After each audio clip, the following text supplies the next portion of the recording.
Good morning, ladies and gentlemen. Welcome to Saturday na Sekarore. I am your host, Bonke Sekarore. I've had a lot on my mind the past couple of days, especially with everything going on in our country right now, with the M23 movement coming back on the scenes. Once again, the a certain group of Congolese citizens find themselves in trouble, in tough situation. I am talking about the Tutsi Congolese. Specifically, I am talking about the Banyamulenge and Banyamasisi, who are now um, facing some severe consequences in their own country as a result of the ongoing war between the M23 movement and the Congolese government. The citizens, normal day lay people are the ones paying the price.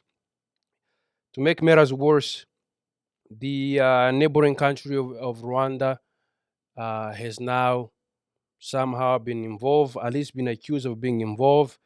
And now the beef is between Congo, Rwanda, and the M23 movement.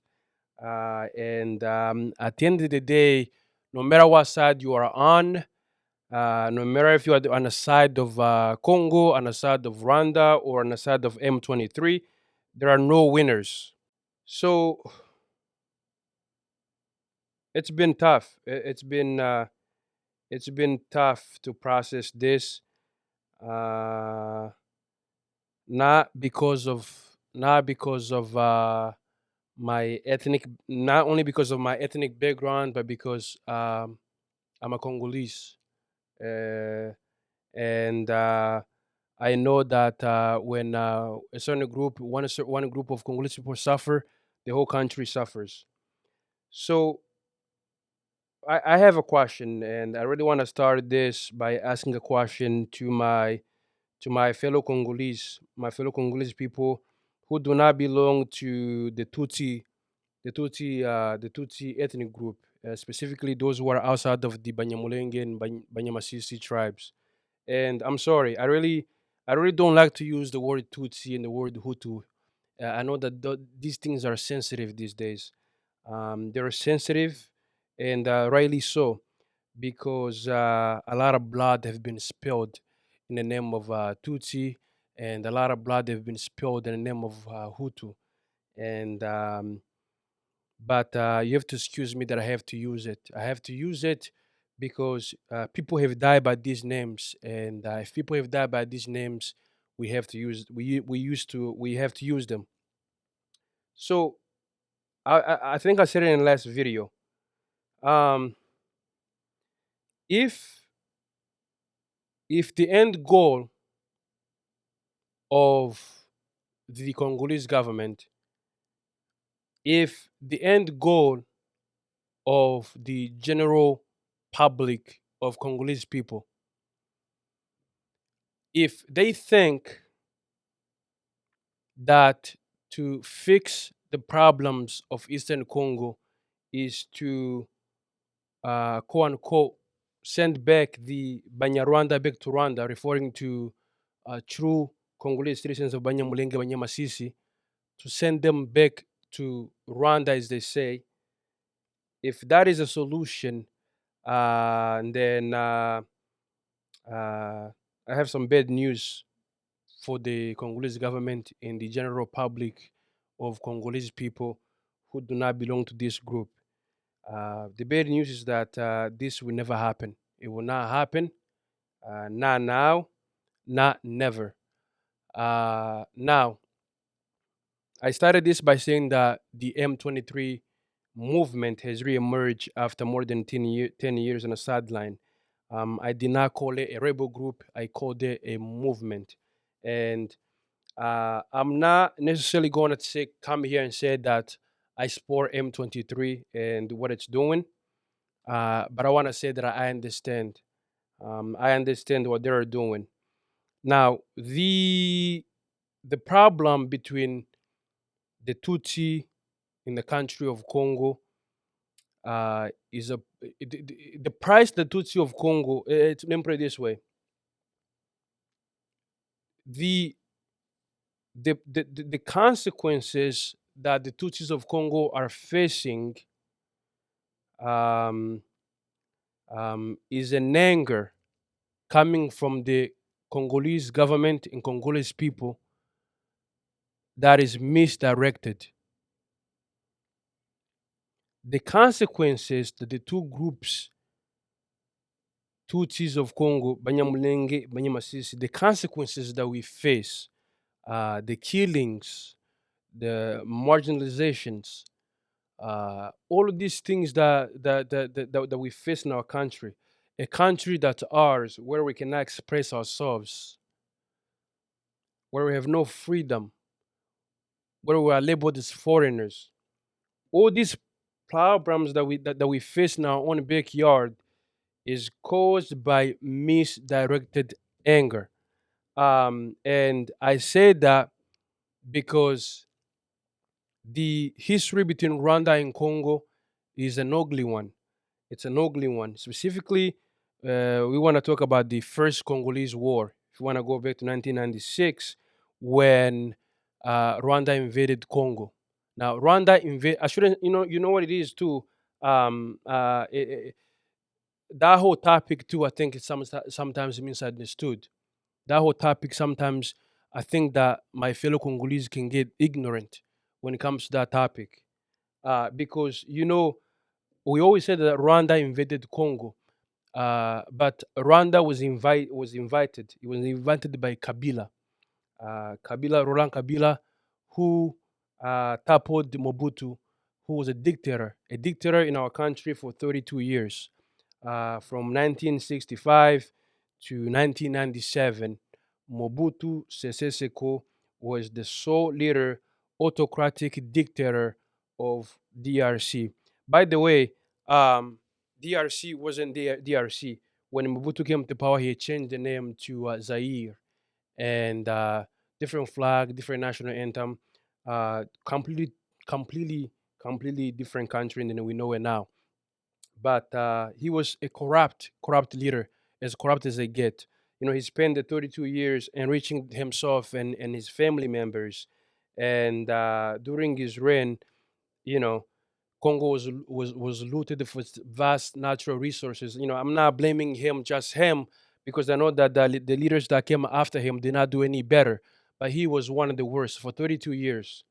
And so you have Laurent Kabila, the father, not the son who just left before Tshisekedi.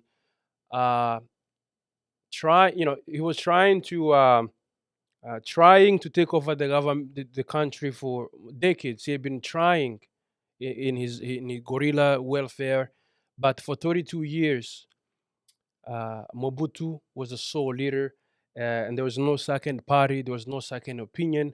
Whatever he said goes. And so the so-called Banyarwanda, as we are labeled now, we actually played a big role. We play a big role into making Congo the way it is right now.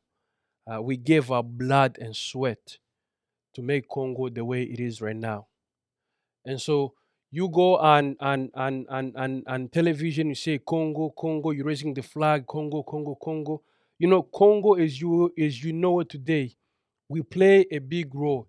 In fact, I can even say that we gave it to you as you have it right now. And so obviously in 1996, when Rwanda invaded, depending on who you ask, a Congolese will say that Rwanda invaded. But um, if you were a supporter of if you look at it in a different perspective, you can say that Kabila was the one who invaded the country. from the east all the way to Kinshasa and capturing the capital. So, and then you celebrated. It's crazy because Laurent Kabila, the father, he's got statues in Kinshasa. He's seen as a national hero right now. But who put them into power? Yes, Rwandan government helped put him to power.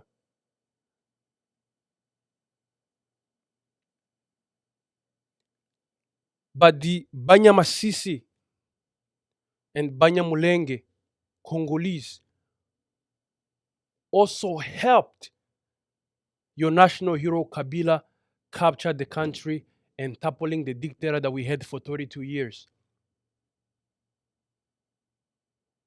Mobutu had built the palaces left and right. He had billions of dollars in foreign banks.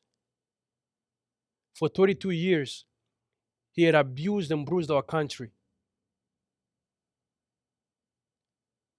And Banyamulenge people and Banyamasisi people, the so-called, the group of people that you hate so much now, we gave our blood and sweat. We gave our sweat and blood to make Congo what it is right now. And yet we are discredited.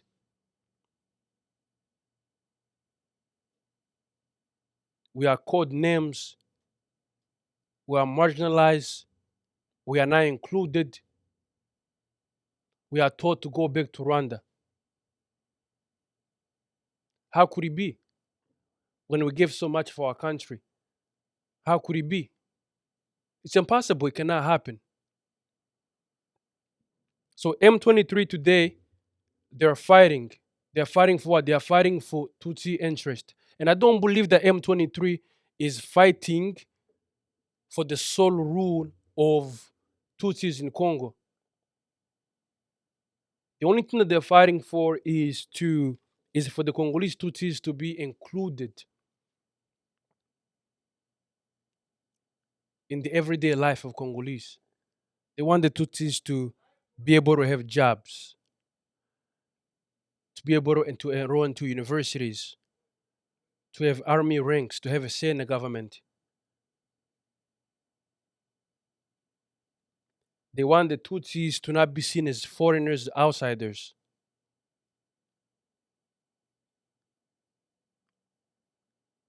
So during the Second Congolese War in 1998, just a little bit background about this and where I just want to see why, show why these Congolese Tutsi militia groups um, have continued to exist. So in '98, when under pressure of his own people, we know that Kabila Mzee um, was being called a puppet by our people in Congo. You know, that he was a puppet for Rwanda, for Uganda, X, Y, and Z. And so, you know, he wanted to show that he was the big man. He didn't wanna be labeled as such. He wanted to show that he was a strong leader, and so he dismissed the Rwandan army that had put him in power. Now, in my opinion, I think that it was a great thing to do. I uh, I have nothing against him wanting to have a sole ruler in his country and not have foreign influence. I have nothing against that. Now I don't know what the agreement was. I'm not sure why he had promised Rwandans when they came to help him. I'm not sure what he had promised them, but I do know that the Rwandans did not like it. Did not like when he dismissed them. And so what happened was that um, you know they when he kicked them out, he subsequently tried to kick out the natural Congolese, Rwandan speaking Congolese, meaning the Banyamulenge, Banyamasisi. And so we refuse, rightly so, we refuse. We say, yes, you can kick these guys out. They have their own country, but you cannot kick us out of our own country. And so from 1998 up to this day in 2022, 24 years later, they are still trying to find a way to kick us out of our homeland, which is why I said that the M23 movement has a right to exist. They have a right to defend their national territory, their ancestral territory. As I said, the borders of Congo were put there when the Tutsis were already there.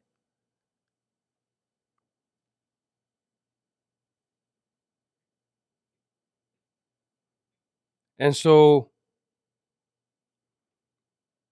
this whole notion about the government of Congo accusing Rwanda of helping M23, I'm not sure if it's legit. But if it's legit, um, the only person that I can blame is the government of Congo,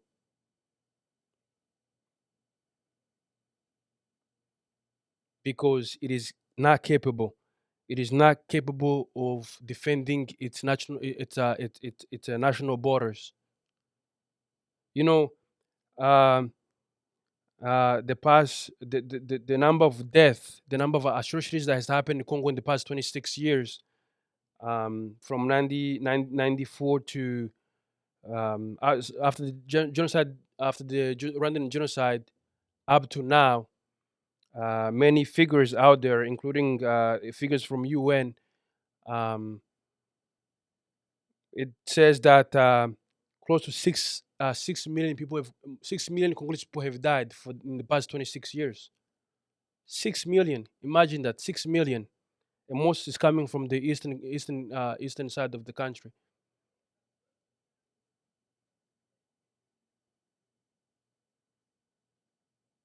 So whether or not Rwanda is supporting M23, there are no winners.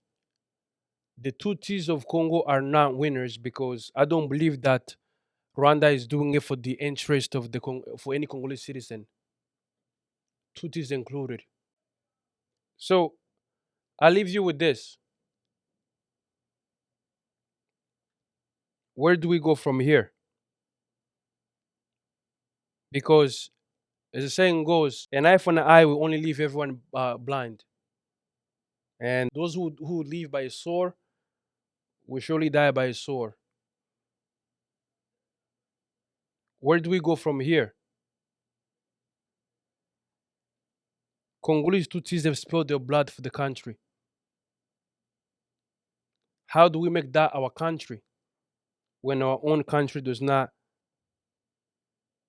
want us to be part of the country?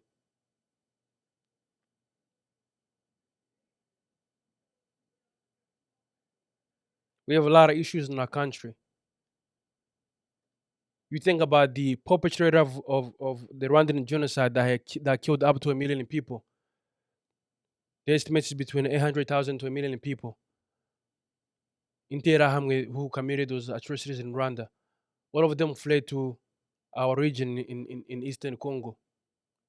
And we have a country in Congo that has given them refuge for the past 26 years. And the same mindset that they had in Rwanda is the same mindset that they still have today. And the Congolese Tutsis are still paying consequences. So M23 has a reason to exist. And more Tutsi groups will emerge year after year after year after year. And they will find a way to be sustainable, because we will not be kicked out of our homeland. That will not happen. And so, in the next topic, I wanna talk about how a group of people like the Banyamulenge, the Banyamasisi, who have given so much of the country, are marginalized and seen as foreigners, and a group of people who committed genocide are more welcomed in the country. How could it be? How could one side that's given so much sacrifice for the country be so hated when a group of people who's got a resume of killing be so loved in the country? Thank you for joining us here and see you in the next episode. If you have not done so, please like, subscribe, and stay with us as we discuss the issues of Congo. Be well. See you next Saturday.